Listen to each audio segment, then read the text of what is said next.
Ils étaient trois, ces élus nationaux en vacances parlementaires qui ont sollicité de l'Agence congolaise des grands travaux une visite du chantier des rocades de la ville de Kinshasa. Serge Kondé, élu de Sakanya dans le Haut-Katanga, Joseph Bangakia, élu de Rungu dans le Haut-Ouélé et Patrick Mouniomo, élu de Goma au Nord-Kivu.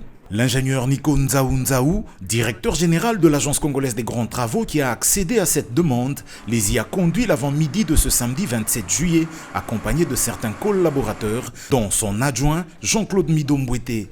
Un mois après le lancement officiel de ces travaux par le président de la République, le chantier est déjà très actif. Au point kilométrique 12 du projet se fait la construction de la base vie de Crécuit avec l'installation de deux centrales dont l'une produira du béton et l'autre des enrobés. Au point kilométrique 13 plus 400 se font des travaux de terrassement sur la voie de déviation en vue d'obtenir un rayon de courbure adéquat. Et au point kilométrique 15 plus 500, ce sont d'autres travaux de terrassement qui se pratiquent. Au point kilométrique 16 plus 600, ils ont assisté aux travaux de construction des caniveaux qui reçoivent déjà le crépissage intérieur. Un peu plus loin, au point kilométrique 16 plus 800, l'entreprise Crécuit poursuit avec les travaux de stabilisation et de lutte anti-érosive. Bref, un chantier très actif, salué par les trois députés nationaux.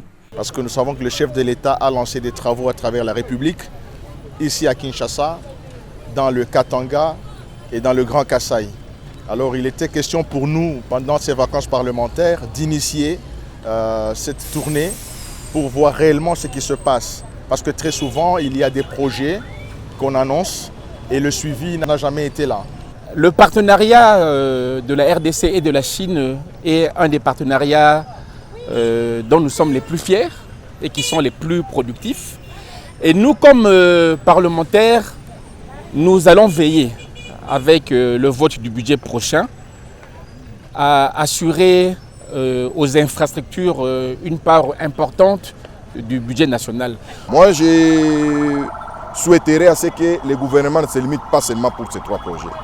Le Congo est grand, prochainement, pourquoi pas aller dans la grande province orientale, dans l'Équateur, mais aussi chez nous, du Kivu. Sur la rocade sud-ouest, où travaillera l'entreprise CREC 4 sous le contrôle de la firme BKA, l'on est déjà à l'étape de l'installation de la base vie qui contiendra un espace de stockage de matériel, des logements pour les ouvriers, une centrale à béton, une centrale d'enrobés et même un jardin qui fournira des légumes aux ouvriers.